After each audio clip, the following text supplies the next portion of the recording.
Hi everyone, my name is Živa Kleindienst, and together with Tadej Vindiš, Aleksandra Kostić and Peter Tomaž Dobrila, I am one of the curators of the International Festival of Arts, Technology and Science, KIBLIX 2021, entitled Virtual Worlds Now.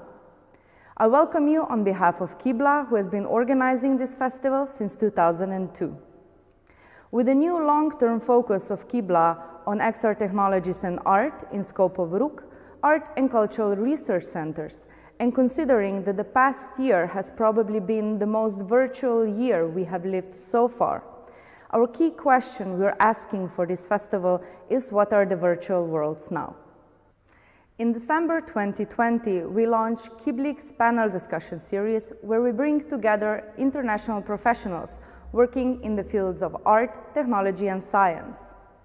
In the first panels, we focused on the topics such as digital intimacy, XR industries, and we posed questions such as how to bring back long-lost nature with XR technologies. Today, I welcome you on the next panel discussion. This time, we will focus on the questions of festivals, production and presentations in the time of the pandemic. Here, I would like to welcome our tonight's moderator, Peter Tomaž Dobrila, intermedia artist and producer, and a co-curator of the KIBLIX Festival. I would also like to welcome our today's guests, and Peter Tomaž, the floor is yours. Hello, thank you, Živa. Hello, Ms. Ena Hodzic, and hello, Mr. David Reef.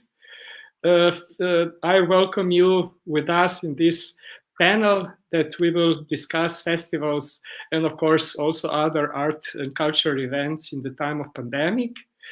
And first of all, maybe I would like also to explain to our watchers and listeners the structure of tonight's panel, which is in the first half divided into let's say a couple of presentations and talks and discussions among our participants of the panel discussion, and the second half will be for the questions from the audience. So welcome to listen and to see, and then of course to raise any question.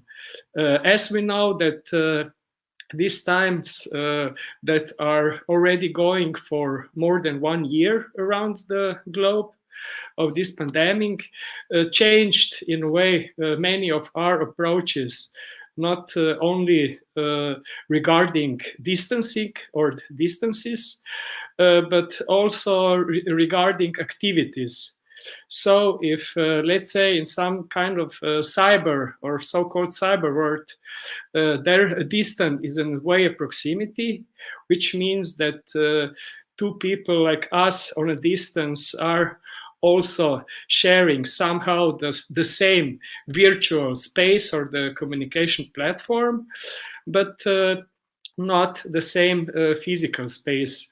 It's also in a way of the internet to, of course, enlarge all the far away things and objects, and of course also somehow to make them familiar, cultural, known, or of course some kind of equal to our, I would say, normal or daily communication. So nobody ever is, I think, now really pointing big question marks of why to be online, why to make live transmissions of events, and why to make, let's say, such panels, seminars or presentations online, and not in the real space like we were, or physical space like we were used to up until now. But of course not for us, because as we know, all activities that we are doing since the start of our projects and programs are quite ongoing, and they are going on for several years.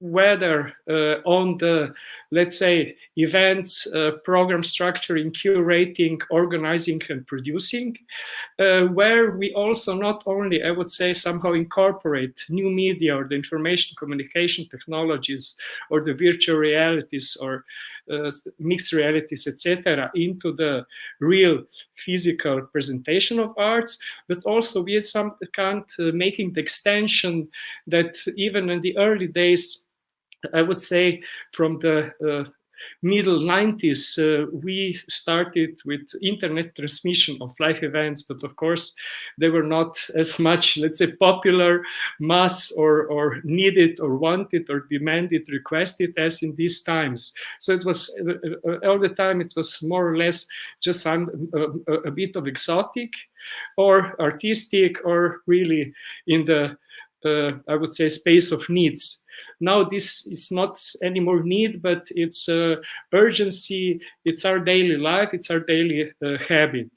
And so I would like to introduce, of course, first Ena Hodzic, the program coordinator of the Container Zagreb, the organization which is, let's say, doing, I would say, quite famous and attractive festivals of new media or new technologies, and of course sciences, like Touch Me Festival, Device Art Festival, Extravagant Bodies, which are not biennial but trilateral, so exchanging each one, and of course being the partner of the EMAP platform of European media arts.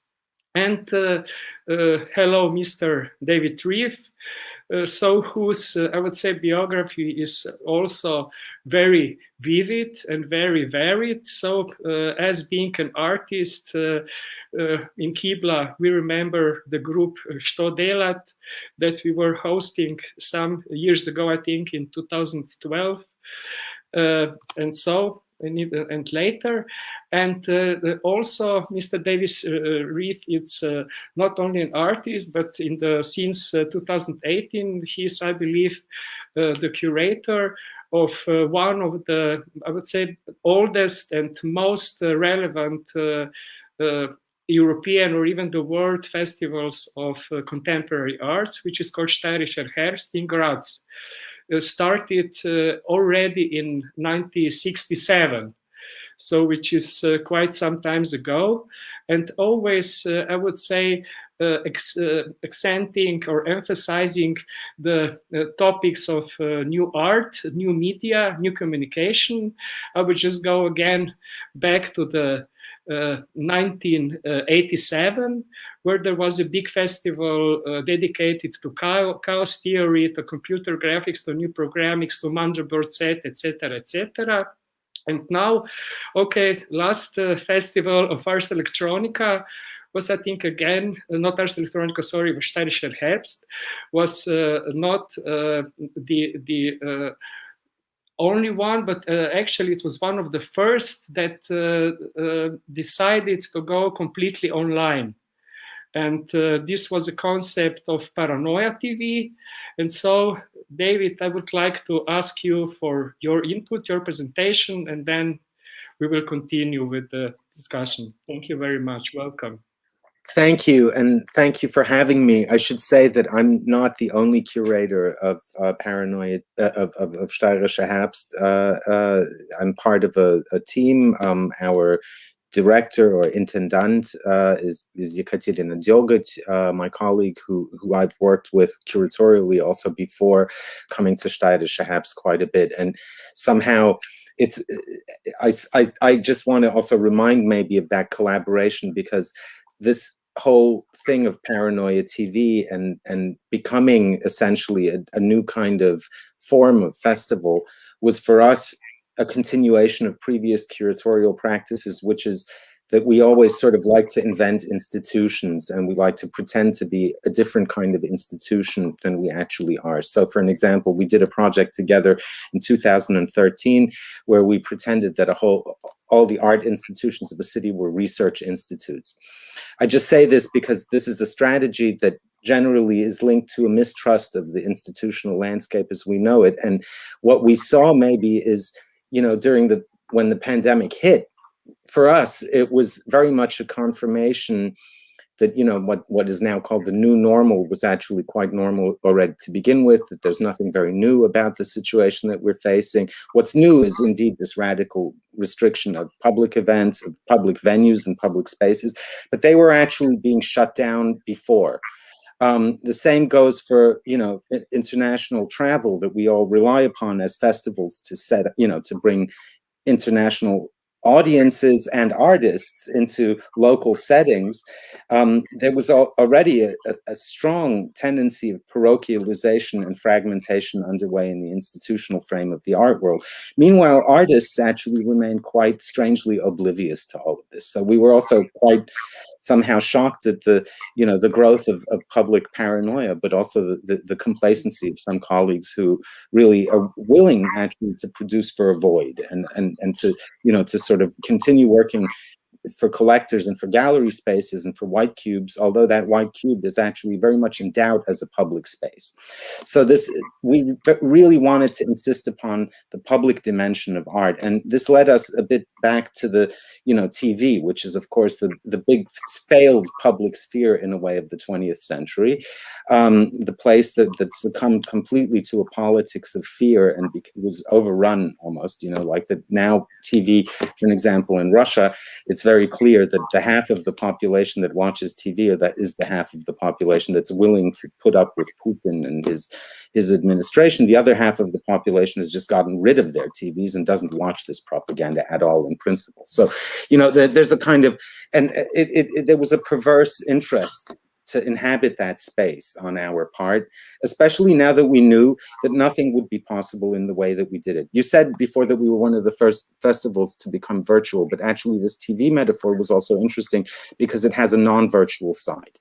So actually TV, as we know now from, you know, this kind of post-TV media reality, has a whole physical setting that many TV shows today or streaming shows today are exploring, you know, things like the network or whatever, you know, this morning show, whatever. You always see the setup of the TV studio. You always see the physical, you know, being of TV, and which we also found very interesting, and to think about maybe, you know, how does a broadcasting company work? Like, it also actually makes live public events. It sometimes works like a festival, only the emphasis is rather on broadcasting and making that accessible, on making big public events and actually, you know, gaining new audiences or viewers. So that was, our festival in a way had one leg very much in the virtual, because we were commissioning films and, very important to say, serial content. So we were actually saying to artists who never made this kind of work before, wouldn't you like to make a series of, let's say, 10 parts or 8 parts or 4 parts or 3 parts for our channel, and we'll feature it at some interval. That was very interesting to do for us as curators, but also for artists who never worked with us. For an example, from theater world, like Rabia Mroué and Lina Majalani, who made a great series about photos that is completely uncharacteristic of their usually theatrical work. So, you know, and then programming that is also very interesting for a curator who's usually working in, as myself, who's usually working in space, in an installation practice, is to actually try to lay that out and to create structures and forms and thematic threads in time. So this was fascinating, I think, for both the artists and for us as curators. We also commissioned films, you know, feature-length films, where artists actually made very great use of the lockdown. So they suddenly had access, for an example, to empty concert halls or to spaces, or they had really the time and the space also to develop really, you know, highly qualitative work. And surprisingly, I mean, we sort of came with the assumption that everything would be a bit do-it-yourself, you know, and community TV. That was maybe also the association of paranoia TV that we wanted to convey, and the whole design of it. But we were very surprised to see that people are creating extremely qualitative work at home, and that there's a big tradition of that. And one of the sort of emblematic works of our virtual program, video program, was a work by Ahmet Ogut, a kind of small virtual exhibition within an exhibition in the form of a film, where you really see how, you know, film or TV is no longer really TV. It's actually like an exhibition medium, and you can use it to exhibit older work and to show this continuity and this great, you know, sort of substantial history. We also had, maybe just to say, so, you know, we had serial content, video content, a kind of Netflix of art, but we also had a presence in town.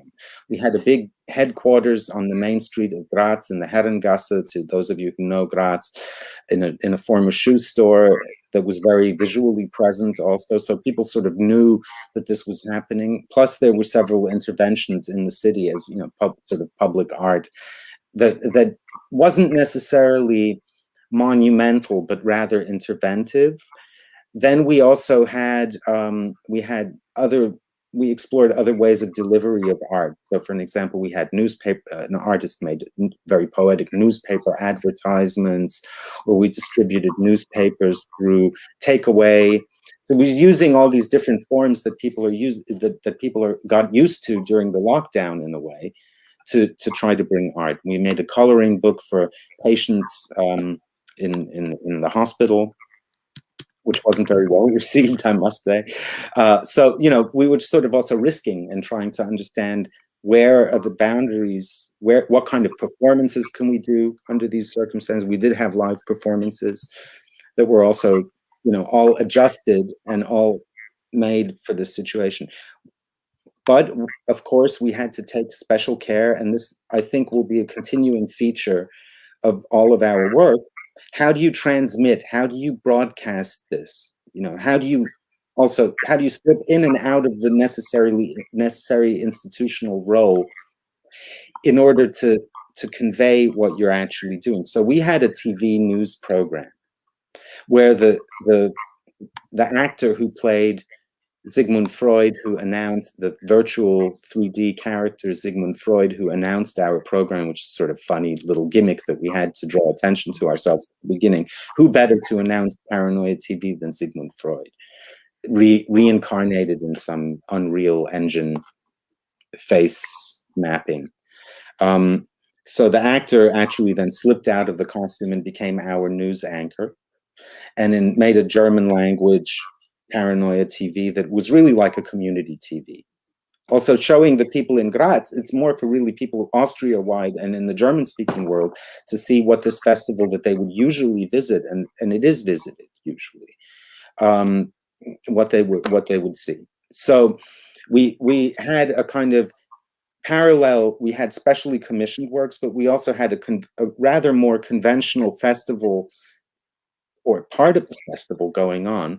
And the challenge, I think, for the next edition is how to move from fiction to reality, because clearly, you know, our institutional critique by the form of, you know, fictionalizing ourselves works only to a degree, especially when reality becomes stranger than fiction.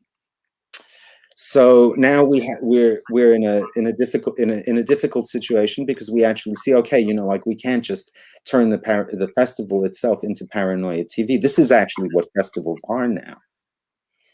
I have to say, we also had a rich discussion program with discussions much like this one, some of which was really amazing, with artists, some of which was also very traumatic, because actually we had invited David Graeber to make a big project, and he passed away in the run-up to the festival. We then also arranged a sort of funeral carnival, which was a very unique event, by the way, speaking of proximity and distance in the virtual and the real.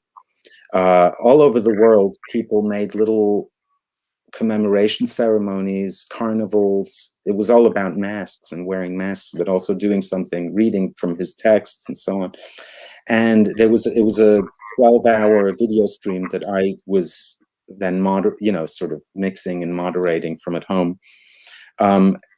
A unique experience, definitely, to anyone who took part in it. And, you know, that's a very new dimension, I think, for festivals. You know, in festivals, usually when there's a durational aspect to it, it's something that's very much local, you know, like sitting around a campfire. There was a thing in Graz before we came called Truth is Concrete, which was very much like that, where, you know, people gathered from all over the world and sat and discussed, and it was very intense. There was a very intense exchange.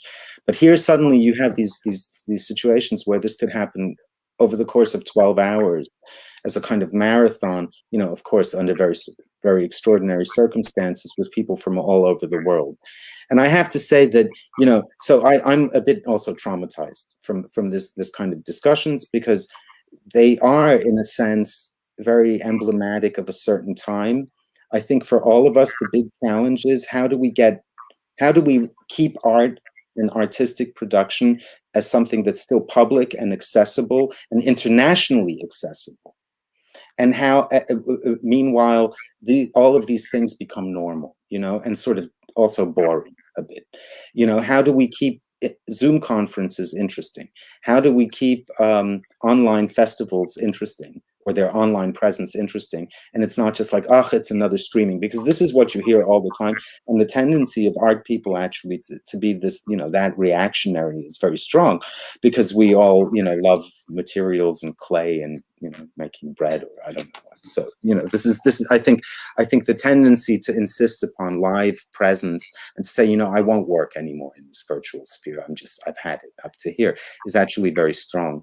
And, you know, how do we deal with all of this? It's a big question. So I thank you for your attention. I hope it was condensed enough and short enough to leave enough time for a stimulating discussion. Yeah.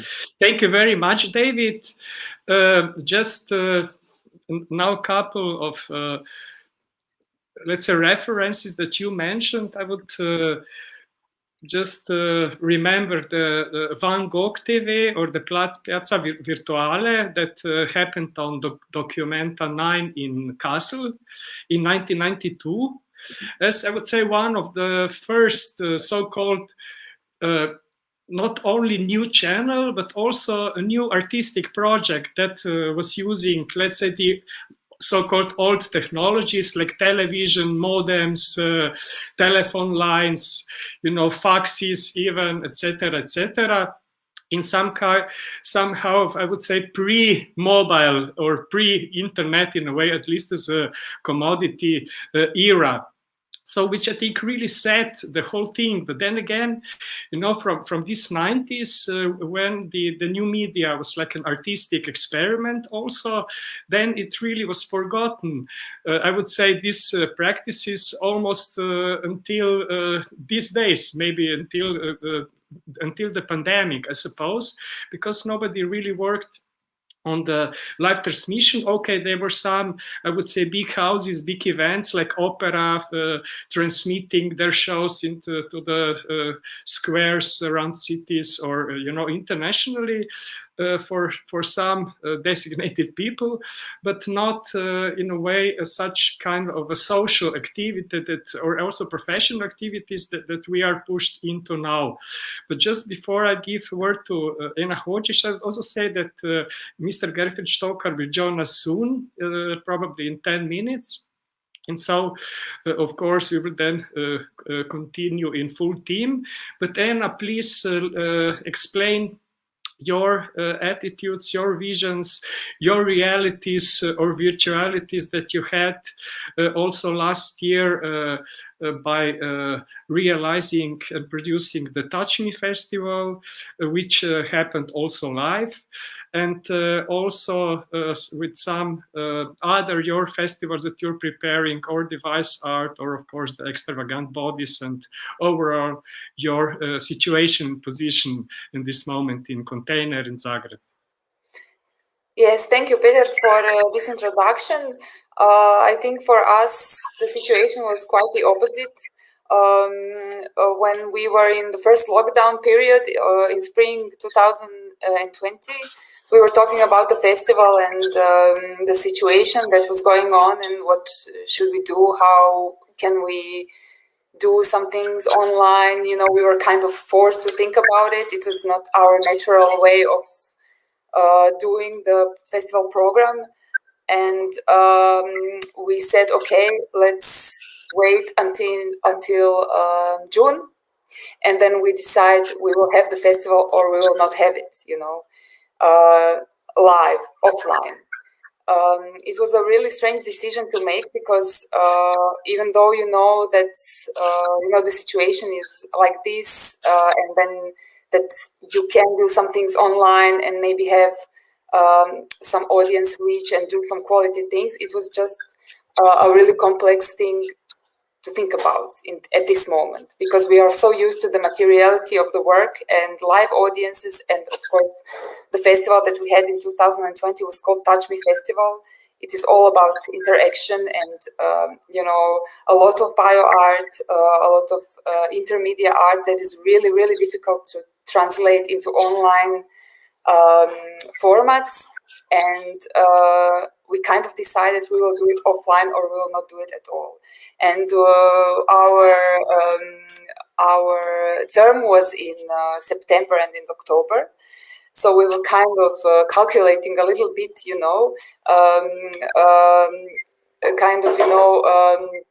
adjusting to this summer period where in Croatia things were quite relaxed, and we were counting on it, to stay a little bit relaxed in September, and so that we can do it. This was from the production team, this was our, starting point. We did everything, almost everything offline. We had a few artist talks that were done digitally, but we did almost everything. And it was a really curious situation. For example, for the central exhibition, which is, the exhibition program is always kind of central to our festivals. I think it was the easiest part, we couldn't have all the artists there. It was really a big pity. Not only, production-wise, okay, they cannot set up their work, it's not a problem. You can do it remotely, it's okay, but, you don't have the people there. You cannot do the discursive program as you wish. You don't have that community feeling. It's just missing, But the exhibition was, I think, the easiest part. But when we came to the performances that were live and all of them were sound-based, that was a really, tricky position, How can you, and we also had, almost all of them were multi-channeling spatial sound performances. So, come on, how can you do that online? It's kind of ridiculous, to think about it. But we managed to do that. We had 5 performances. It was tricky logistically, because the traveling restrictions are changing all the time. So, with the program, you were really last minute, on who will actually be there and do the performance. But we did it, and we tried to adapt in a way that we did it outdoors. So in a huge parking lot, since, September is a really good time in Croatia, weather-wise. It was warm, it was really nice, so we managed to have actually a lot of live audience there. And we just took this huge parking space and said, okay, let's do it there. A lot of people can be there and we can have the social distance and everything. So that also we kind of managed, I think, well. But then, since our festival is not only based on presentations, exhibitions, performances, presentative forms, it is a lot about producing new artworks and working with artists from the very beginning, from the idea to the final presentation or presentation of their process or whatever. That was, I think, the biggest difficulty. Because we had quite a lot of commissions from artists, a lot of co-productions, and also in that period of spring 2020, we decided when we understood that the situation will not get better, for artists working anywhere, we made kind of a strategical decision to invest more in these new artistic productions to give support to the artists, because they are not traveling, they are not, presenting their works, and we commissioned more for the festival, and we were really happy about it. And it was a good decision, and it was easy to do with local artists, because we are all in Zagreb. It's still summertime was good. We could meet. They can do what they do. We could visit their studios. We're doing it together. It was good. But with international commissions, it was really strange. how to do, a stay-at-home residency that was supposed to happen, in Zagreb and Dubrovnik, for example, for 2 months when, you were going to provide all the collaborators, all the material support, all the, things that you're providing for a residency, and then we just decide to do a stay-at-home residency. So it's such a paradox, how, we have never seen the work, we have never really communicated with the artists, so that was really strange.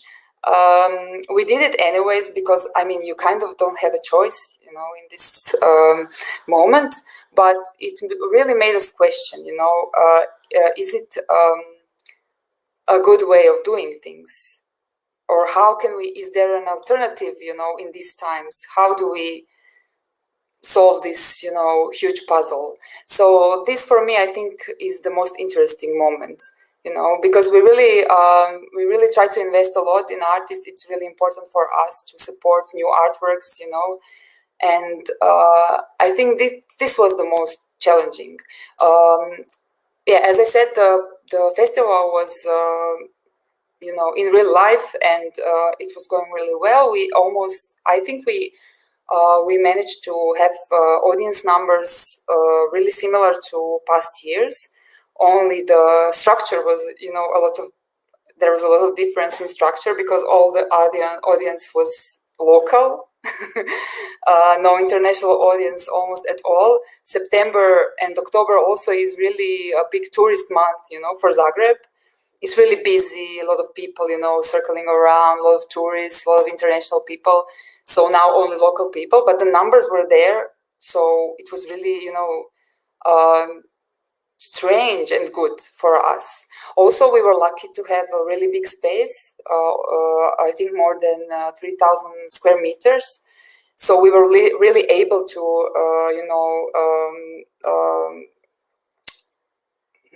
how to say, to control the audiences in the indoor spaces really easily.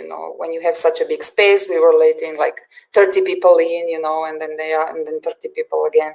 So it was kind of okay. But this part of working with artists and really missing this materiality of the work, this is really something that is a point of discussion for our team also in these times.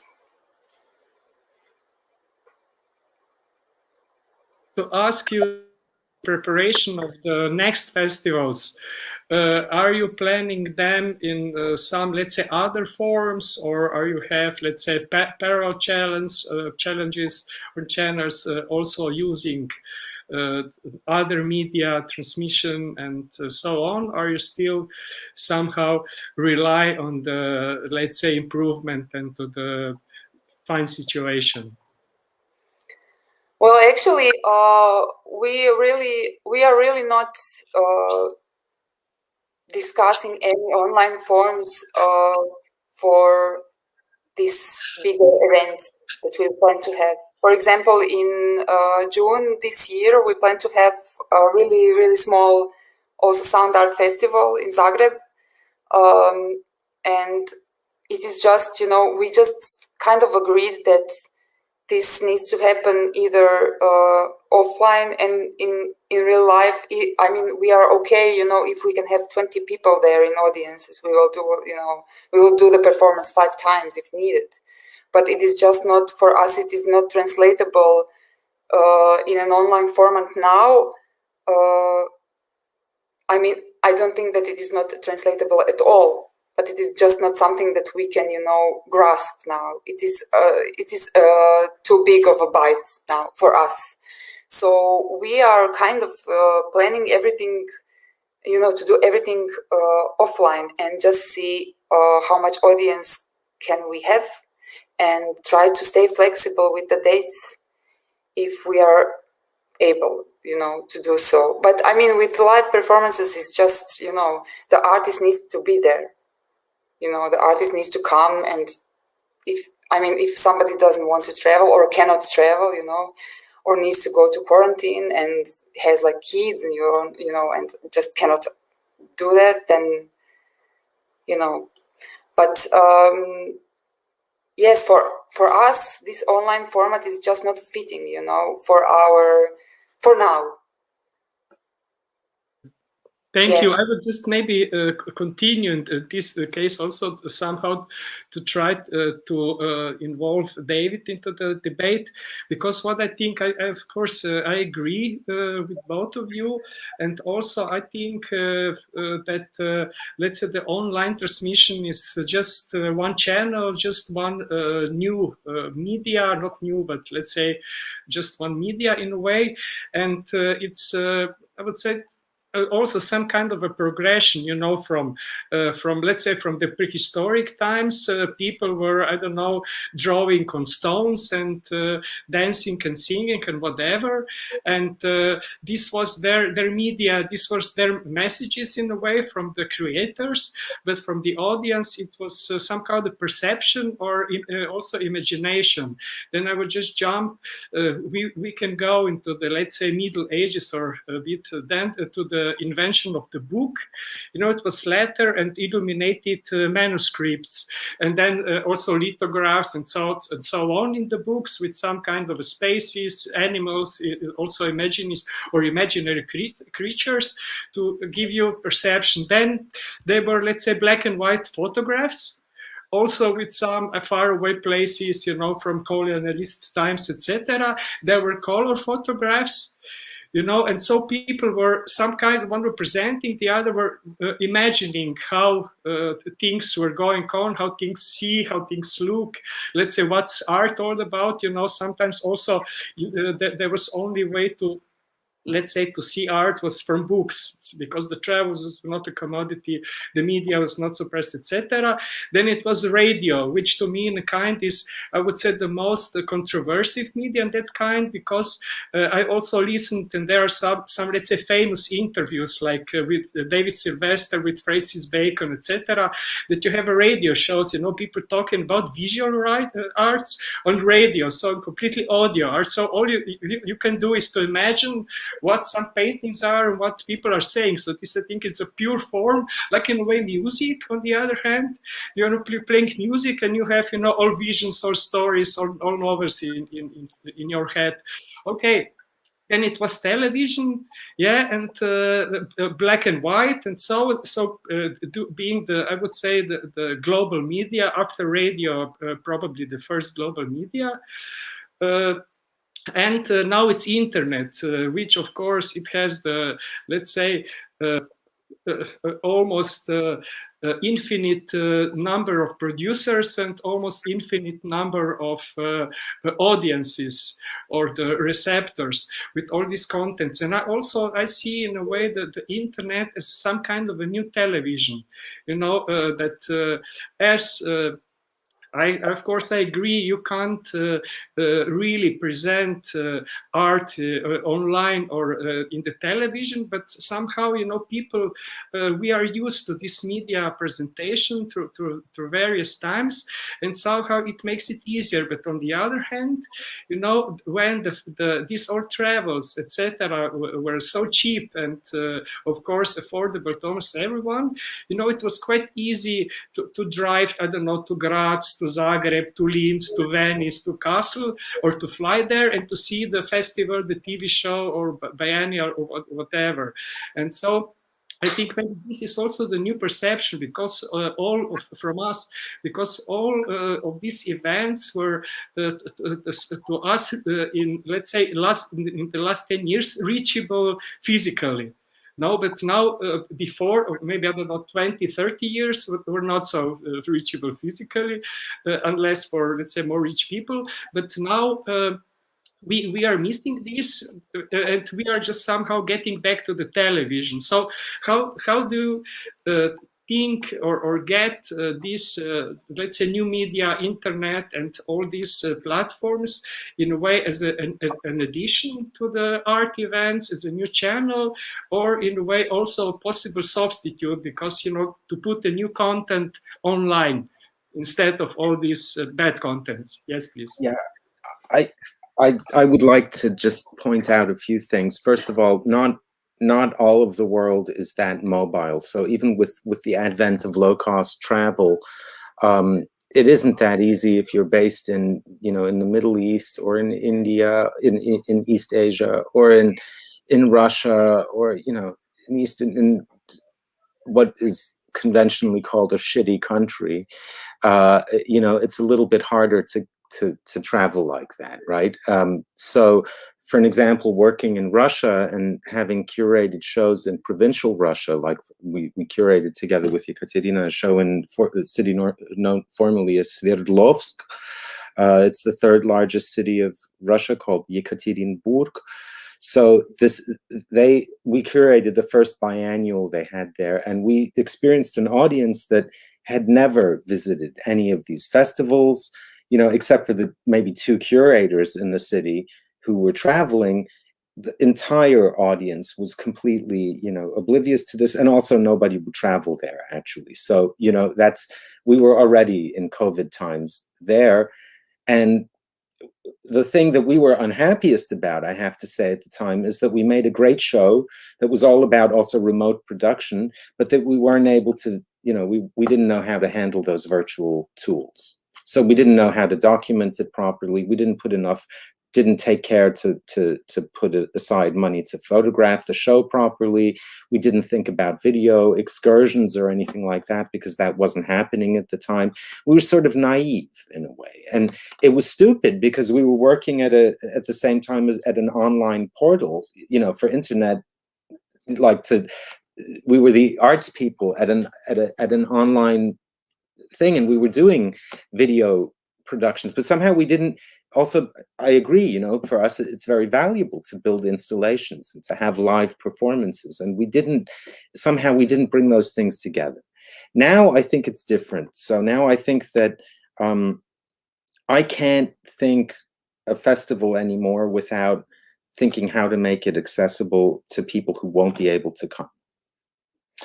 And that, I agree completely that that's not the biggest problem. The biggest problem is actually how to keep working with artists and how to maintain a living relationship with works, how to make sure that not all the practices that you feature are dematerialized, and yet broadcast them in their materiality. That's really challenging. And, you know, yeah, TV can do that sometimes, some of it, you know, and those are, as Peter Watkins, I think, had that great term, mono format. You know, it's a mono format. It's always like, it's very controlled format that where the curator obviously has a great also influence on what you see and how you see it. So I think what you were saying before about, you know, there's always the side of you know, since cave paintings, there's the side of the production and the side of those who are imagining, what is this actually, you know, we have to understand that equation better, and what to give people across material formats. On the other hand, I have to say that I think as epistemologically, our whole setup is based on maybe on some kind of false assumption, because if we think about it in a longer sort of sense, because what is an artwork and how is an artwork presented, of course, has this history of, you know, public political significance, of like an exposition, a presentation. It's making something public and, you know, putting it out there and presenting it to an audience. The audience is supposed to come and sort of be formed as a political subject in the moment of receiving an artwork. There's a sort of civic utopia behind what we do that actually is completely absent in the real relations that we tend to. So they're abstract. They're, you know, typically for bourgeois relations, they're abstract ideas of equality and entitlement that actually have behind them an incredible mechanism of exclusion. So this white cube that we work in, or, you know, the kind of traveling white cube that we carry around when we do site-specific work, is always, I heard, you know, you were saying, yeah, you know, we can work for an audience of 20 people. Yeah, we could before also. And this was our scope, 20 to 100, 200 people, when actually this thing that we're doing is much bigger. You know, so like Jacques-Louis David would have been scandalized to hear from us that we working for only 100 people. Why would you even do this then? You know, like, then you can just go make handbags or something, you know, like, that's fine. Which is a respectable profession, but I think there's a certain public claim to art, and you know, that in the postmodern era was anyway in disrepute for all kinds of very, you know, doubtful reasons that we have to uphold, that it becomes very difficult to do with this in this virtual situation, but we have to try. And this is, you know, so that was one of the things that we wanted to do with that project. Now, what do we do in the next project, and how will we be abused for not, you know, holding up the banner high enough or something? I don't know, actually, because I share with you also this sort of, you know, constant, even when you have a solution, the next project, all those solutions are, you know, it may not work anymore, and you have to keep thinking of a new one. A part of that problem is that there is no reliable public infrastructure. It's completely controlled and dominated by, you know, oligarchical vanity, collectors, weird NGO and state corporate sponsored setups where, you know, in the end, the audience for this is surprisingly limited. It's us and a bunch of sponsors. And that's really a dire situation. We have to get out of that, pandemic or not, you know. And so whatever's good. I mean, I'm very much for broadening audiences and using virtual and non-virtual and whatever, you know, and also getting artists curatorially, maybe moving artists into the situation where they, you know, you say, okay, you know, maybe this esoteric approach that you're using and that might be alienating part of the audience, maybe we think of a way to make the work itself also more accessible. You know, that would also be, I think, sometimes quite useful. But I don't, of course, as a curator, I don't go and dictate to artists how cryptic their work should be. But still, you know, it's a critique that maybe sometimes one could also take to heart. So that's my 2 cents on that. I think it's such a good point that you made now. I mean, you know, because we had several situations where we are in part of, you know, larger European projects, networks, and since everything, you know, moved online, it was really naturally to do, you know, all the conferences, discursive programs, just to move it online and say, okay, we will just put the Zoom link out and, you know, everyone will come. So, I mean, of course, it didn't happen, you know, nobody came, you know. So it's a really, I mean, I think it's such a good point. I mean, because, you know, it is always, you know, it's, it's 20 people or less if you are online. That was our experience, you know. So it's really, I mean, and when we were talking to people, just, you know, our smaller community of artists and cultural workers, you know, just people you work with. And we are talking, you know, in a more informal situations. And they were saying, oh, did you go visit this festival online? Did you see this? Did you see this?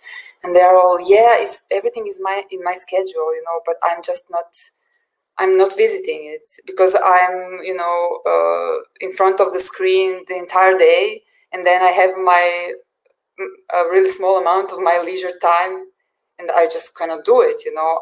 I cannot do the screen anymore, you know. So I think I mean, it sounds kind of, you know, simplistic, but this oversaturation with screen time is really, I mean, I think it's a big issue, you know, because you're all the time you're online and you want to relax and, you know, maybe enjoy something and have your free time. And then you have to do it also, you know, online. And a lot of people just cannot do it, you know.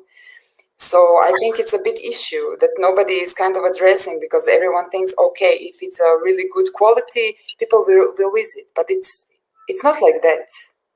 There was a fantastic thing that Bifo Berardi, the philosopher, said in a text that he wrote for the Paranoia TV reader that will be appearing soon.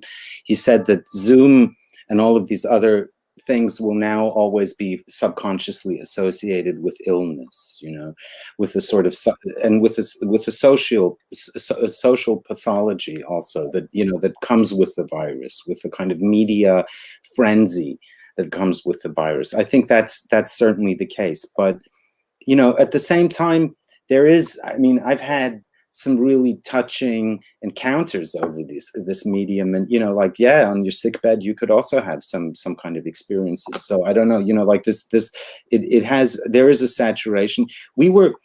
I was surprised, though, I have to say, that some of the events that we had really drew audiences from places that we didn't usually reach.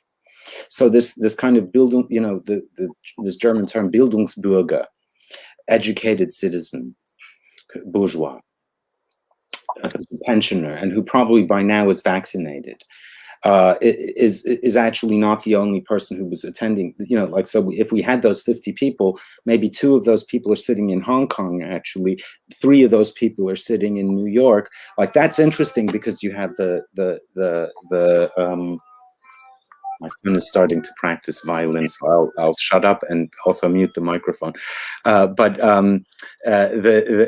You have a very diverse audience, actually, which is a great benefit to me. I mean, and that maybe that helps when you have someone sitting in Yekaterinburg who actually wants to know what's Srečko Horvat saying. So, you know, he or she should actually tune in, and this is happening. We see that from the statistics. What we don't see is that the audience is expanding massively. And here I agree with you. And it has to do also with the controlled structure of social media and how much money you put into advertising. And if you boost your posts and you start to really pay up in Facebook, then you can actually, you do see an increase of audience numbers, but that's really like, that's horrible, you know? I mean, that means that you have to really then also throw like half of a budget into, you know, and then everyone will see those 2 performances, everyone, you know. If you put like 500,000 euros you pay to Facebook, and then everyone will see this one thing that you do. This is kind of silly. I mean, that's not publicness, no? I mean, that's not what I mean when I say a public sphere or a popular or popularizing art. That's a kind of buying airtime. So I think also this legitimacy that comes from within, that was, you know, used to be known as the autonomy of art, is something that, you know, politically is hard in that, under those conditions, and also to maintain and to sort of publicize. But we have to find a way, you know, and maybe it involves building computer games, maybe it involves not doing that at all and refusing to do that. But I think that, you know, we have to sort of fight our own esoteric urges somehow. Okay. But I shut up so that my son can, I see that there are questions also too.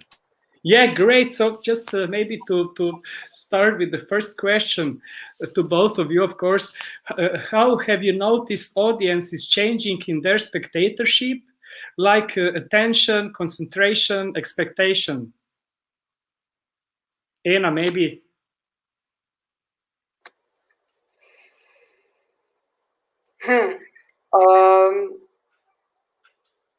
I think we didn't notice any real changes when we had live events, you know. I think we kind of saw that people were, you know, eager to attend something live because there were not a lot of events in the city. But I think the biggest change was, you know, what I said, the audience was very local, and for us, we had a lot of limitations in comparison of how we do things usually. For example, for all our exhibitions, we really try to, you know, and we often succeed to work directly with schools. For example, to have school visits, you know, and this was, of course, not possible. So we were missing this diversity of audiences, you know. This was, I think, also really not a good thing, you know. But regarding the spectatorship, I think that there, I mean, maybe we were in a bubble, you know, where everything was really kind of old normal for us for that, you know, 2 months. But we didn't see any, you know, real changes. I mean, people were really interested. We had good discussions in discursive programs. It was, of course, really difficult to have, you know, real audience and then you know, a screen projection of someone talking from Australia and doing a lecture, and you cannot have like a Q&A situation that comes naturally, you know, when you are somewhere. But I mean, it was not so bad as we thought it could be, you know, with these online situations.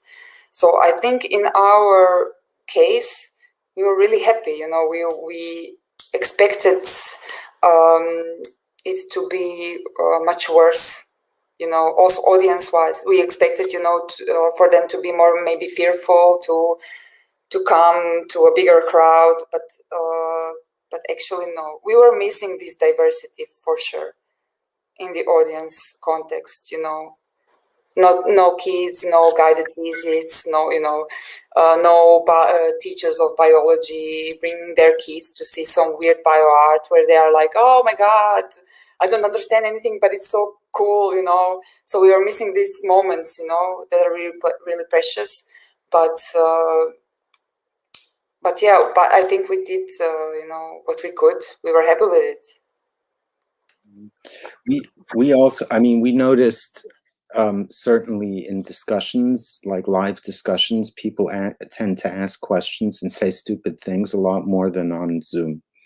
That's one thing I noticed. Another thing I noticed is that, yeah, for films, it's conducive to much more attentive spectatorship. And I noticed that, you know, some people I talked to, at least, they'd really watch things to the end much more, and in a much, you know, repeating over and over again, really knowing what they were talking about. That was interesting. But I think that spatially, I mean, this is now, I'm now, you know, entering hypothetical terrain, because we didn't actually make a big exhibition. And I'm very curious what you were saying, that, you know, with 30 people and so on. I can't imagine, as someone who's very much curating, you know, like with peripheral vision and with vision in the back of the head, like in a total environment, I can't really imagine what it's like to go to an installation or to make a good installation in a mask, because it's very hard to see, you know, peripherally what's going on. And that is, I think, you know, in terms of spectatorship, like once you have a physical limitation on what you actually, how vision works in a public space, there we really have problems. So like, can you approach, you know, like if you think of a classic Mark Rothko work, like that you have to approach, okay, you know, you can put all kinds of limitations in, like Rothko said you're supposed to go up to 10 centimeters from the tip of your nose, and to really see this work and to really fully feel it. So, you know, of course now it's a collector's item and you can't go so close. And, you know, in Moscow, for an example, when they showed it, they had security guards with beepers in the ear. So every time someone would go close, the security guard would be like electrocuted when you're going too close. So this is already creating an incredible ethical situation that goes completely like across Rothko, right? Because, you know, like you're hurting the guard. You shouldn't, you know, you indulging your own humanist impulses. You must look at the guard and be, you know, careful. So, you know, now it's like, you can't go too close, because the guard will then have to come and disinfect the canvas because you breathed on it. You can, under no circumstances, go anywhere near the thing. Keep a 2-meter distance. So you'll never be able to see Rothko, actually, the way that he wanted you to love his paintings. So, you know, this is, I think, you know, it's changed tremendously, because the kind of, you know, as you know, proximity and distance, the proximity of art actually is like really a 10-centimeter distance that is respected. The whole sexiness of it is that you don't go closer, but 10 centimeters is definitely like okay. Even a normal museum guard would say that, probably, you know, unless it's a child. And now, no, 2 meters. And with people from one another at this incredible distance. How are you supposed to work with experiences of claustrophobia, with experience of distancing and distancing of public? You know, artists love this stuff. I mean, to you know, to create a sort of feeling of distance. How do you do this? Yeah, everything is distance now. So how do you work with that? And I think that's that's going to be a huge challenge. Like once we come back, it's not just a question of formally reopening spaces and allowing people with passports into them. It's more about really also then finding new languages. And it's almost like conceptual art isn't very well suited to that, because we've all done that already. You know, like all those protocols, oh, we've played with all those already. They're all like, we invented them in the Fluxus times or something, you know, the stupidity of keeping 2 meters distance. It could be a Fluxus performance, a bad one. But, you know, like we can't, how do we play with that? There's no real playfulness to it, because this is real actually now. So yeah, I have, those are my thoughts.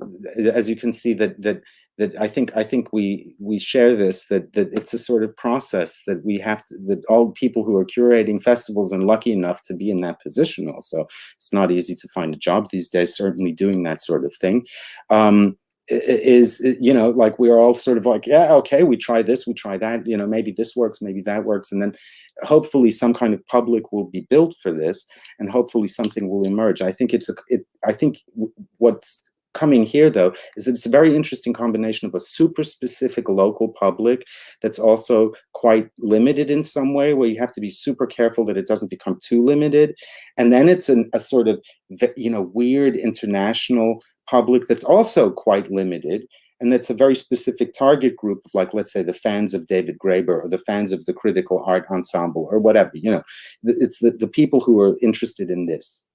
So how do you bring those constituencies together into one bigger thing, which is what a festival actually is like when it's all those little constituencies coming together in a kind of constellation, and where they can also observe one another, not necessarily in a kind of panoptical and stupid way, but in a meaningful way. So, you know, that I think that we have a very interesting years ahead of us in order to build that. And I think it's not only the arts who are thinking about it, you know, film industry also is making steps in that direction. So for an example, I mean, I could go on and on with examples of how that could be happening, but it's always faces the, you know, the mono format challenge, I think. So, yeah, I mean, I think it's a real debate. I just it came to my mind one example also from Zagreb, where we have this club, alternative club, that is really going on for like 30 years. They are really a really good musical club. They also do a lot of, you know, work with kids, also a lot with schools, a lot of cultural programs. They are really well known in Zagreb, and they are doing concerts all the time, you know. From the beginning of pandemic, they are doing concerts all the time, you know, 15 people, fine. 15 people sitting 2 meters, fine, you know. They're doing it all the time. And it's really strange, you know, how people react to this situation, because some people are like really happy, you know, okay, I can go to a live performance, doesn't matter, I will see it, you know, like totally, you know, bubble wraps, whatever needs to be done, I will just go and sit there and listen to this music, I really want it, you know. But other people are totally missing the entire experience. They're like, oh, what the fuck, you know, the bar is closed, I cannot just, like, literally speak to anyone, you know, it's really strange. It's only 15 people, they're missing the entire, you know, thing. So I think this is really curious, you know. Some people want it, some people don't want it, and then other people say, okay, only 15 people can, you know, attend. Then why don't you do it 5 times in a row so that we can also attend? Because, you know, once you send the email and you book your spot, then 15 people, and then, you know, that's it, you know. Yeah. So it's really strange, you know. So, I mean... and that makes for a festival, that's very difficult, actually, because if you have to have, let's say, okay, you know, you have a piece, you know, we had smaller pieces like this in the previous festival, for an example, where Bojan Djordjev and Goran Ferčić made a piece in a hotel room. So this was like an audience of 30 people anyway, and we had to repeat it actually very, very many times, and it was not cheap because we had to do it again and again and again and again just to, you know, keep audiences circulating through. So it actually makes, you know, even though it was a small scale piece, I mean, it was a piece for a hotel room. It wasn't didn't have a big scenery or the whole institution of the theater behind it, but still it had to be maintained. And so if you multiply that across projects, you know, you're talking about a very different scale of festival in the end. And I think that's what, I mean, we're experiencing, you know, that problem, certainly. And we had that last time, that, you know, we were trying, as you, also trying to commission as much as possible in order to support artists, which is also like, that's another thing that festivals have to do now. No, I mean, because we're like the main, you know, one of the main ways that people are still making money, other than getting state support and drawing benefits. So, you know, we have to actually put more into the commissions. We know that they're not coming. We know that we should pay a higher fee. And yet at the same time, you know, like all of these things actually multiply a project, so that it makes it very reluctant also to say, okay, do we really need this to be live? Maybe it's better as a TV series. And there you start making also all kinds of curatorial compromises, probably, and, you know, down the road, once the novelty of it has worn off. I think that that's where the real problems also will begin. You know, that the boat will always be full in advance. So that sucks for a festival, because the festival should have a degree of openness. You know, it should be a process, as you were saying, of working with artists, of working with the public, of bringing new things. Sometimes things come in, you know, in a kind of very random way, and they fall into your thematic conception or whatever, and it's very great luck. How does that supposed to happen if everything is in advance predetermined, and, you know, and so on? So I think we have those new limitations are going to be really rough. Also, it's not just about an audience having to wear a mask or to keep a distance, but it's also about these repetitions, actually, that you mentioned just now, that are a huge problem for programming. Thank you. I would just maybe now like somehow to continue in the way you, of course, set up things. But I see it on some stage, you know, now as a, let's say, as a formal issue, in a way, as an issue of media, as an issue of, I would say, physical or online or virtual interaction, and of course, in the way of our senses, our, of course, perceptives and perspectives also, and in a way, also as some kind of, I would say, an addition, a new channel to have internet, which instead, like you were all the time mentioning, you know, being focused, or not focused, but let's say being in real with the mainly local audiences or limited numbers of audiences. Also by coming online, you can reach the global audiences. Yes, and so just maybe, you know, going a bit back into history, I think in the 60s, there were first big or nationwide television events. And of course, you remember, yeah, the Beatles transmission of All You Need Is Love. And then we will remember, let's say, Band 8, you know, in the UK and the US. It meant, you know, in 85, it was globally transmitted, you know, from both continents.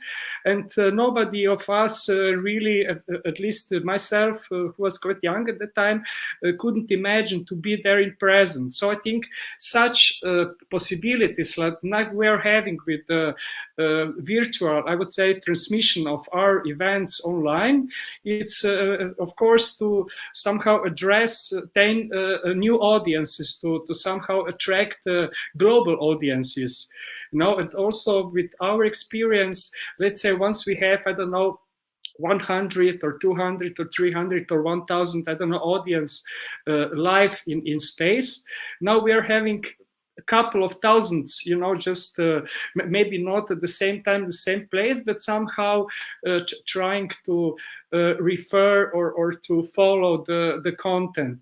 But then on the other hand, I would just like to mention it on the content wise, with such, I think, unintentionally, of course, because it's caused by the pandemics, with bringing the culture, contemporary arts festivals, or like, I don't know, container tree festivals or Steirischer Herbst or etc., KIBLIX in Kibla, and of course Arcetronica and so on. We are somehow culturalizing the internet. You know, I think it's some kind of a subversive act on the mainly, who can say, I don't know, regarding the information, quite a messy media, quite banal media, somehow even primitive media now, ruled, like you, David, mentioned, of course, by the so-called social networks, which are basically completely in the opposite logic, you know, because internet should be as a public infrastructure, as a public good, and so we should exchange information and do whatever, you know, for free, even if there is some other interest. And so by now, by filling the channels, the lines, the internet with our content, maybe at last, you know, after so many years, I would say after 60 years of, let's say, visual transmission, or Namjoon Paik even earlier from the online, we can again somehow concentrate to bring contemporary art, to bring cultural content online, and somehow to try to, let's say, emancipate from the other concepts that are overwhelming the media reality, you know, from fake news, from all the Twitters, bullshits, from, of course, etc., etc. So this, I think, could be also our, let's say, inspiration, you know, to not just be closed in our bubbles of our institutions, of our festivals, of our offices, but just go online, just make the, I would say, you know, the TV channel which can somehow gather different production, different institutions, different artists, different curators, and to structure it into the so-called, I would say, media that can have the influence and that can also be seen and heard in the global way. But of course, each of us will still be doing festivals in Zagreb, Graz, Maribor, and so on and so on. So yes, please, if you can somehow continue. David. Yeah, I think you're definitely right, and I think that there's something that very interesting that happened, because of course it was clear what social media were. And the utopia of social media as something that was purely positive evaporated quite some time ago. We know this somehow. It's a part of public opinion, and in such a massive way, this dystopian vision of the internet that, but at the same time, in the art world, it was always the domain of a kind of specialty production, you know, like it was something that artists would specialize on, and then, oh, he's like, oh, he or she is they're a post-internet artist, or they're someone who's working with digital media, you know, like it was a specialty thing. And to invite them into a normal installation setting was also always tricky, because, you know, how do you translate that into the kind of physical media that you're working with, and how do you visualize that? So that became also a whole domain of fetishism, I think, over the last decade. You know, what happens now is that people who have no connection to this specialty, and also no vested stake in fetishizing the internet especially, are moving online.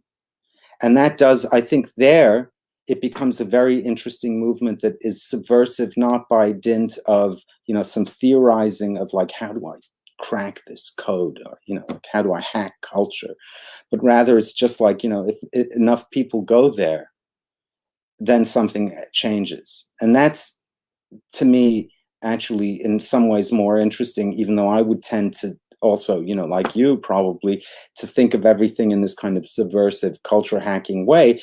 But I think that actually, you know, the fact that Anya Netrebko or whatever, you know, like these like people who are completely alien, like who have nothing to do with our, you know, sophisticated media art thing, are going there, that's I think very significant, and that changes things because it forces the social media also to adapt new strategies to be less, and to sort of consider that audience at least. What happens then is a whole nother degree of complexity, but it allows maybe for some kind of recapturing of political significance that was lost in this white cube setting, in this bubble. So I agree with you fully in that way. I just don't think that it can be a specialty anymore. It can't be something that is consigned, like, oh, we have the transmediale for that. No, it's everywhere now. The problem is everywhere.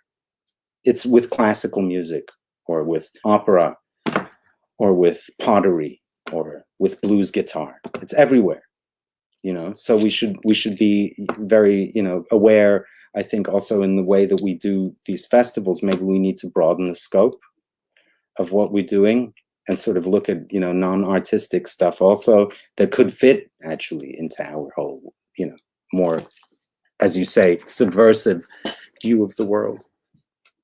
So that's, yeah. Anna, please, if you can add something to that point of yeah, I don't know really what to add. I mean, I completely agree. It's a mind-bending topic, it just came to my mind when I was listening to one talk, one of the very few talks that I was listening from festivals abroad last year. It was from an art director, festival director from Hong Kong, and she was speaking about how they decided to do the festival online, and she was speaking a lot about the community. And she was always saying that they wanted to keep the community alive, so they decided to do it online, because it's better to do it online than not to do it at all. And it was really, curious for me to think about it. I mean, what is the community, the festival community online, It certainly is there, but it's kind of completely transformed, or is it not, It's really, it's a really curious topic. And this community part for the festival is really important. We were missing this a lot, last year, because you are missing so many artists, and then, a few of them were here, of course, but, usually we have like 20 artists or more, at least 30, and it really is a community for this at least 10 days, you really get to know each other and make some really good connections. And so not only audience-wise, but in this more, enclosed circle of a festival where you really, network is such a, ugly word. You really connect, with some people. So this was really missing. So when she was, for example, talking about this community, I was wondering, what is this community, How do you interact with these people, You do interact, but it's really completely different. I think it's also, I agree with you, Peter, it's kind of full of possibilities also. We need to really start to, explore that in a more meaningful way, in a more serious way. Just maybe again, I think I fully, of course, support this way of, let's say, joining the both perspective of art production, so physical and virtual, because on the other, I would say, just from the practical point of view, now you can see the luxury in a way, that we can be at home and we can just discuss and be online, which of course it's also from my point of view ironical, and we don't need to move, we are not in danger on the road, we don't have this stress, we are still, again, with the family and so on and so on, and we can do, let's say, some other stuff. But on the other hand, it's also, there are people who just can't attend an event, I don't know, because it's sold out, no tickets, or or they are ill, or let's say they are handicapped in the way, just they can't move, or in a way they're just from other side of the world, but they are interested in this, and I can just say that once, dealing with so-called media art, because of course everything I think it's in a way media art, and then having some kind of the, I would say, most area defined media in our art. It's like the internet and new technology, not using it for its, I would say, primary purpose, which is of course also communication. It's somehow I would say a scene, not being using it for such a long time, and still having this exclusiveness to being there on site, which I fully support and I agree with that. But then again, talking about attracting or growing or whatever audiences, which is very popular. Instead of filling up, halls or arenas or stadiums with hundreds of thousands of people, you might have still, your, 200 of local audiences with some international guests. So when it's possible to travel, then you can have, 100,000, of global audiences, people who are following you or interested in the event. Like I mentioned, we were all at the TV sets whole day and whole night into 1985 when the Live Aid was going on. So this is, yes, some kind of the new culture also, because we see, or at least from my point of view, the television is not an issue anymore because it's getting more and more banal and stupid. And I think the really user-generated contents, in a way, if we can say us, name us users, or of course we are also the creators in a way of these contents, that we can really somehow upgrade the media, the overall media situation, and I would say also the relevance of the art and culture topics, and also the somehow the consequence in the, let's say, people attentions, like we have concentration, expectation. Maybe there could be some race, some awareness race, of a new concept instead of being brainwashed and etc., etc. Please. I think what's very interesting, so about this community, just getting back to what you were saying, and about community feeling and keeping the community. So one of the big things that always in Graz is a big issue also before the pandemic is, the audience, the community, the audience there wants its festival feeling. And how do you define that? It's also quite actually doubtful thing. So I think that's another place where one has to intervene and redefine what that actually means in a less, maybe like before it was less, responsible to talk about a community. Now it becomes something very concrete, and it becomes something that's more purposive maybe than just getting together and having a good time, or even getting together and having a good time takes on a completely different meaning than it had before the pandemic. So we're expecting, and we're going to actually now try to, work with this festival feeling, try to create it somehow in the city, much more than we did before, because we sense that there's an expectation, or not even an expectation, but a real need for people to go out and do something and experience something in real. But how do you, again, that is to me really complicated, how that exists in parallel to the virtual communities, to online communities that are emerging all the time, and that in our case would have the benefit, like if it were done really seriously. I mean, we know this from being in curating and being in these kind of collectives where you're having meaningful discussions over a distance. You could be, like I worked on this project once where people were working in Bolivia, in Asia, in Germany, in Russia, all over the place, in the United States, like on the same thing. And we formed a community, definitely. And we all also really liked one another. And when we got together physically, we were very, friendly, and definitely like there was a community feeling. So I think, one of the ways that might emerge over the years is that it's less based around events like a festival opening, but the festivals actually stretch and gain new forms of durational attention, where people are actually drawn into research projects or endeavors, where there's a kind of longer attention span being cultivated, much in the way that you have fandom of, you know, these kind of serials or whatever.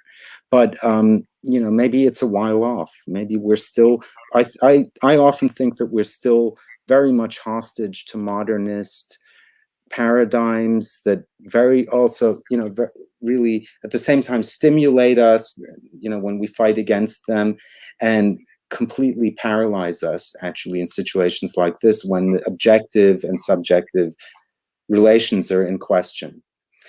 For me, one of the big benefits of the internet has nothing to do with visual communications. It's actually about text and about the availability of incredible amounts of text. So I read, and like all the translation and theory work I do is all based on that, you know, like, and I'm always online, and it's often text from like the 18th, 19th, you know, earlier centuries. And, you know, what do you do with that? That I don't see at all reflected in that quite superficial, you know, social media, Netflix, you know, TV.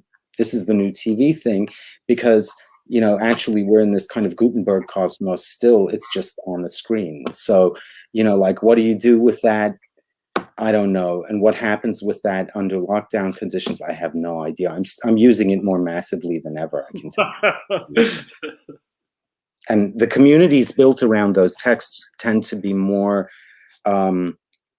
solid than, you know, like if we all love, I don't know, Harun Farokhi or something, you know, like that doesn't form such a great community. If we're all reading Marx constantly, you know, like maybe that actually is more important. So, or Hegel or something, you know, like that. I see that the social media then also come alive in a completely different way when somebody's suddenly talking about Hegel, like all my stupid friends, you know, come out of the corner. And this is, I think that kind of community actually is really, you know, it's the kind of nerdy community that maybe will inherit a bit of that energy, you know, like that actually where you feel like, oh, that's alive. It's not just some superficial party or something. How do you bring that into a festival? No idea. And I've never tried, and, you know, I wouldn't even try, but maybe I should. But, you know, like there's no way, there's no mechanism so far to bring those things together. So. Anna, please. Yeah, but now when you were talking both about this brainwashing context on the internet and also attention span, you know, I think that a lot of effort is being made now in the past year from a really wide, you know, cultural and artistic community to really change things that are happening online, and not festival-wise, but information-wise. So, for example, to, you know, redesign or build some platforms that offer really in-depth context, for example, for artworks, you know, which you kind of don't have now, or how to, you know, transform the academic education, you know, towards more interdisciplinary, but really interdisciplinary research, you know, where you can access a lot of different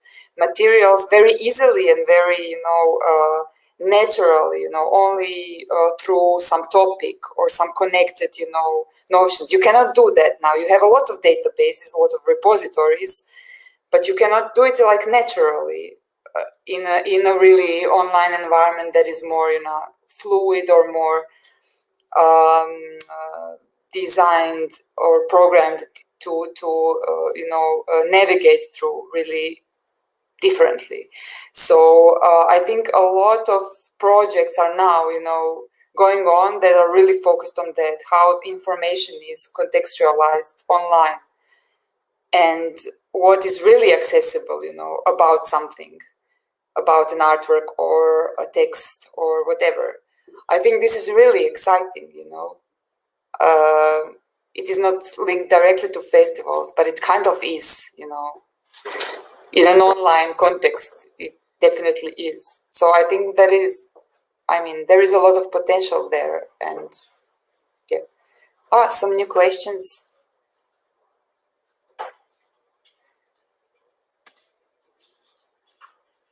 Hello, yes, I will read another question. I noticed criticism becoming difficult through the epidemic as things seems to switch to survival mode. trying to preserve something pre-existing. How can we also preserve or activate the critical element of festivals? Isn't that particularly important in current media or public situation?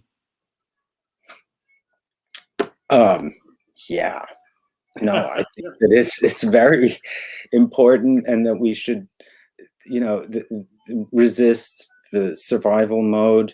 You know, to preserve what was pre-existing is no point, because it was what was pre-existing was fraught with exactly what we see now, and what we see is a result of what was pre-existing. So to go back to what was pre-existing, you'll get the same result actually later. I find it very disconcerting that the left in Germany, for an example, largely supports zero COVID as a strategy, which has all these authoritarian aspects to it that you know, like any, you know, leftist in their right mind should resist immediately. At the same time, I find it very disturbing that the people who are resisting, you know, like those you know, questionable measures that might not have scientific backing are then, you know, neo-Nazis. That's also lovely. So, you know, we're in a situation where indeed the political parameters maybe of criticism are shifting, where we have to critique those, and where we have to look very carefully. I think, you know, yes, festivals need to take on a very strong critical stance. The only question is, what language do you like? Which theoretical language, or how do you find an idiom to do it that isn't completely alienating to a broader audience? Because that kind of, you know, like, we're very critical, and we have a relationship to the world that's very responsible and negative, and, you know, holding up negativity as a kind of as something that's very hard for other people to deal with. Actually, it's annoying, quite frankly. And what's also annoying is a kind of wokeness, you know, like, we're very critical in terms of like the way that culture is sexist, racist, homophobic. We have a great language to describe our criticism, but that then comes across as being very actually dogmatic and restrictive. Not that that criticism is wrong, and please don't get me wrong, I don't want to slam wokeness here, but I just want to say that there's a problem with the critical language itself, with the way that it translates from academia into real life, with the way it translates from the art world back into academia, and those circuits actually need to be heavily interrupted in order for that all to make sense. I think that the survival mode is not just because we're all afraid of getting infected. I think it's because there was a serious problem before the pandemic, and this is why people are so prone to say, oh my God, you know, like, we can't continue in the same way, or we can, but we can just continue and stick to your lane. This is like, I think that that's the survival mode that's more, you know, widespread. It's like, you know, I'm doing a critique, for an example, if I were to say, I'm a Marxist, I'm an Orthodox Marxist, I'm only studying, you know, Soviet Marxism of the 1930s, and I will do only this. And like, what you ask me now about Black Lives Matters, it's not my domain, and I don't want to say anything about it, actually, because I would offend you. And the same thing would go then, you know, like, in all the directions. So that's the survival mode that we're all in. It's to stick to your subject, stick to your lane.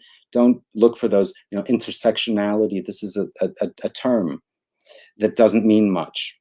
And when a festival proclaims that and doesn't follow through, it's a counter-critical strategy. So that's very complex. I'm sorry to go on for so long, but I think, you know, I think it was Irit Rogov who many years ago, 10 years ago, 15 years ago, talked about embedded criticality. This was the time of the Gulf War and embedded reporters and so on. And she spoke about criticality as something being, you know, firmly entrenched in the system, because it also has this kind of, you know, theological language that it wraps itself in. And I think that that's a very valid point. This kind of embeddedness is, you know, it's an alienated embeddedness that we have to fight against, and we have to find a different way to be critical, popular, and to address people's concerns. People are fucking critical of Facebook and reality, sorry to curse, you know, and people are angry. And a lot of that anger is then misplaced and put into other, and we want them to be nice and to get, read Adorno. And actually, this is not happening. So, as much as I like Adorno and all that.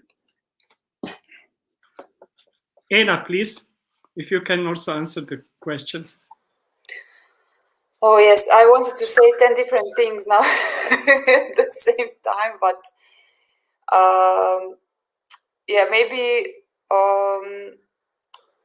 to come back to our festival, that was, as I said, it's called Touch Me Festival, which really, it was a pun, for 2020 also, for this year, even though the festival is going on for 15 years now, but it was really strange, to have Touch Me Festival in 2020, but the topic was actually connected to interspecies relations, and I was not curating that festival. My colleague were curators for this program last year, but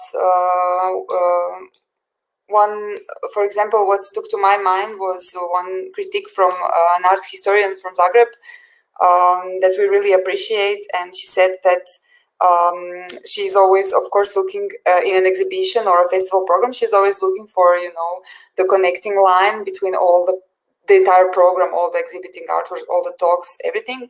And she said that she, for our festival, she thought that it was a really radical but positive inclusiveness, which was a really, I think, curious thing to say. So, for example, how you can, really rethink this critical approach. It is not always, negative.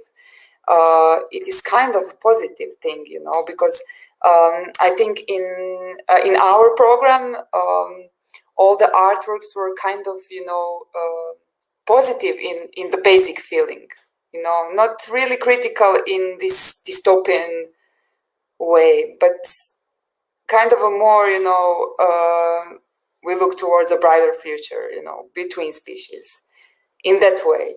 So I think that survival mode can also be critical and kind of positive in the basic feeling. I don't know. I didn't answer the question, but it was just a thought, and it was a really strange and a nice thought to have, in the middle of pandemic, that maybe, there is something that is not only survival mode.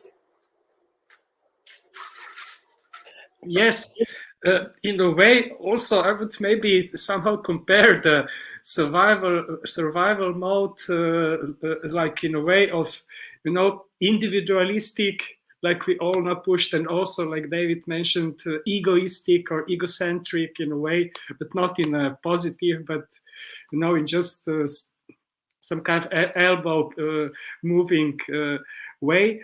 But on the other hand, now just in these times of pandemic, we can see in a way, and of course also experience how the world is looking when the epidemiologists are ruling, in a way, because viruses were present through all history, they were like every day is a virus and you can't stop them.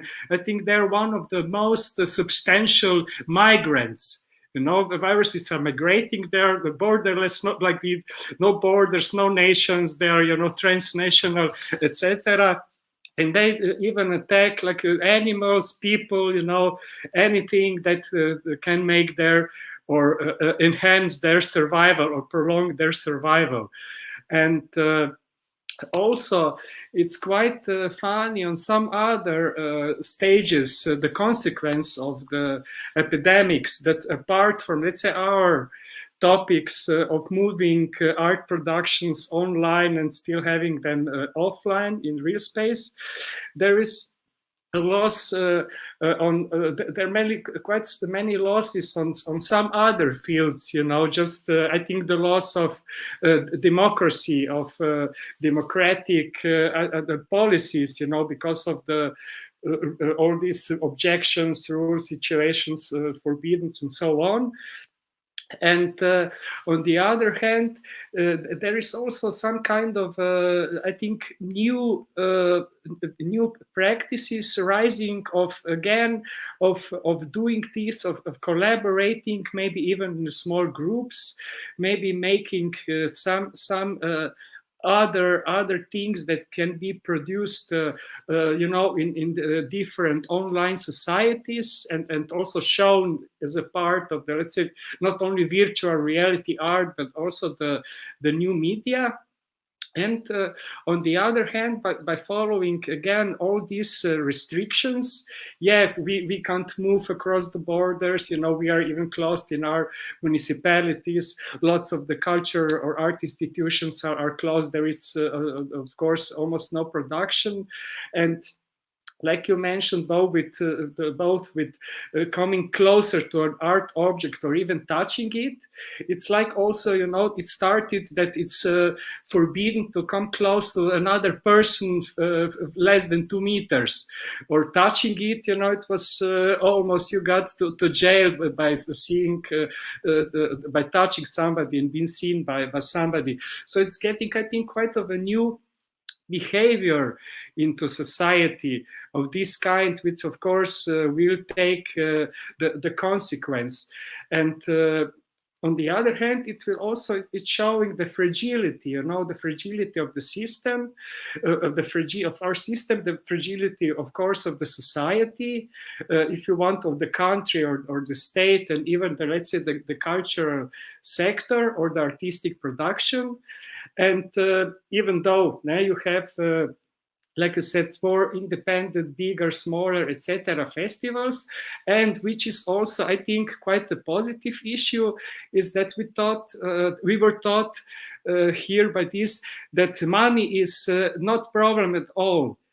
This is now all these measures of the European Union also, like pouring money into society for recovery after the epidemics, and for the next, let's say, economic progression. Of course, like a green economy, digitalization or digital economy, and resilience, of course.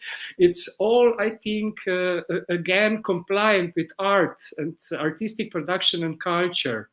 Just in a way, we can name, of course, the artistic cultural production in a way, circular economy or green economy.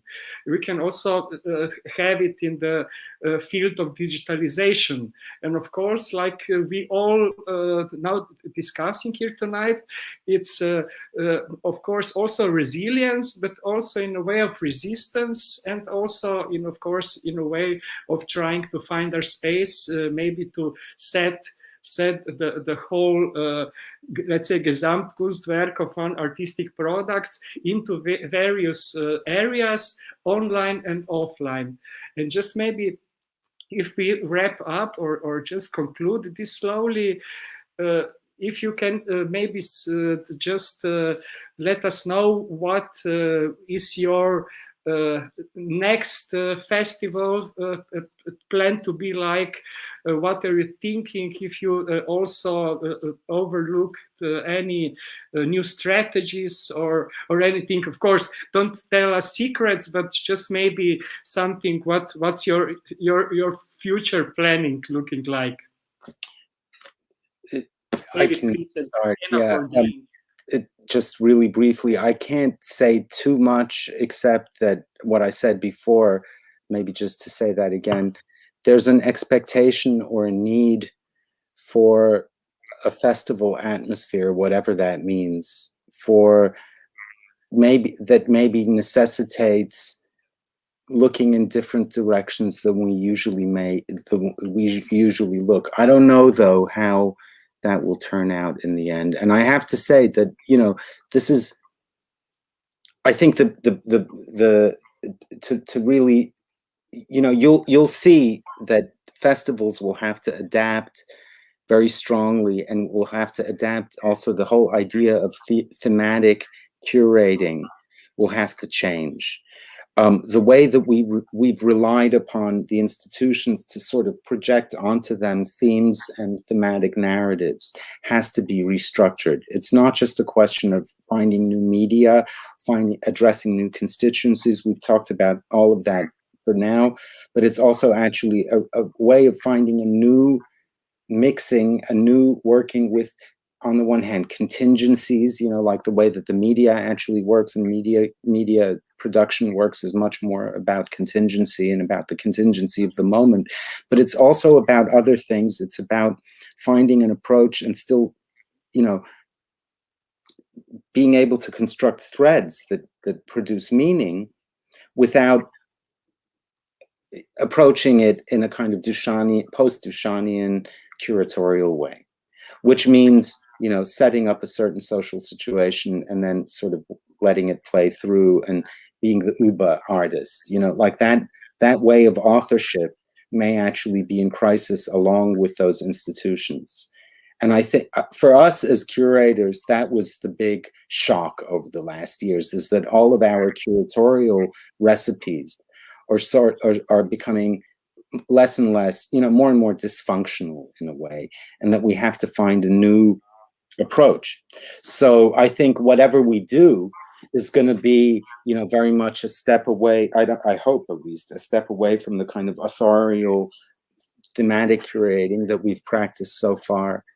But it doesn't mean that it's just this kind of blah, you know, and like making a selection and giving out money to people. I think it has a lot of actually a new way of taking responsibility for content, but maybe it's less connected to the idea of the collector and the idea of the, you know, the kind of public collector in lieu that the curator always was. It has more to do with being a producer, but not a producer who's out to make money, but a producer who's out to build meaning. So that's the kind of general orientation, but I can't say much more. I can say only that, you know, we will have more kind of atmospheric stuff that we'll then try to transmit, and that is going to be the second really, you know, important part, is continuing to broadcast without being a fictitious broadcaster. How do we do that, and how does it not seem stupid for a festival to do that? That's very, you know, tough. That's going to be a tough bill, you know, a tough gig. So we're already in the middle of it, and you know how that goes. It could also be a dud, you know. It could also be a flop. And I think we have to, in our practice, this is something we don't say in public, right? We don't say, oh, you know, I'm about to make a really terrible festival. And I'm not saying that, but you know, maybe we also have to find a way actually to be less vain, you know, and to sort of say, yeah, maybe it doesn't work, and maybe our whole thing is dysfunctional, and we have to, you know. No, could we also know like a new profession, a curator of online festivals? We're the pioneers of this new profession, and you know, oh boy, somebody is watching this in 50 years and then said, oh, they really didn't know what they were doing. It's almost as bad as the modernists. Just as confused, just as terribly wrong in many ways. Anna, please, to finish the debate. Yes. Yeah. Okay.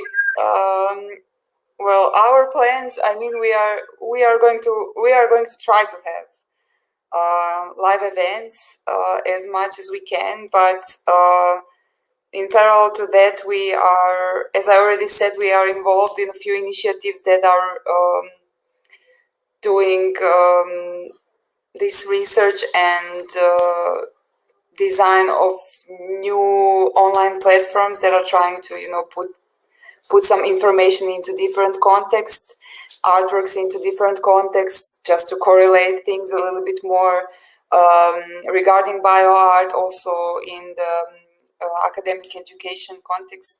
So this is what we are really investing a lot of our time into nowadays, and I think it's really important.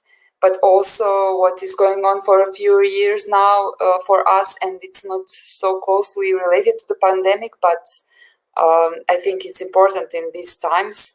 It's the education part. not only education for artists and audiences, but also for us as cultural workers and for younger cultural workers. So we have a lot of programs that are dealing with that, and it is just something that we feel that is lacking, not only in Croatia but overall. So we are making really big efforts to move some things in this area, and we will see how that goes. But yes, as for the online festival situation, I think that we will probably not do an online festival, but just try to have a different, maybe more substantial or more complex presence online through these new platforms that we are trying to, start. And maybe it will be a failure, but I think it will be a good failure. It is good to try. This is the time to try. Okay. Yeah, I agree. Thank you very much for having us, and yeah, it's been a very stimulating and fun discussion. So I'm very glad that we were able to join here and create this small community for a few moments. Yes, thank you, Anna, and thank you, David, and hello to Zagreb, hello to Berlin from Maribor, and let's meet live as soon as possible, not online. And Okay. like Anna concluded, let's try. Yes. Okay. Okay. Yeah. Take care. Thank you. It was a pleasure. Yes. Okay. Have a nice evening. And for everybody is following us. Thank you. Thank you. Thank you. Bye. Thank you, Peter Tomaž. Thank you, Anna. Thank you, David. And thank you, Gerfried, for being with us tonight. Thank you to the audience who've been watching us online. And for more on our KIBLIX program, follow us on our social media or our webpage, kiblix.org. Thank you, take care, and see you soon.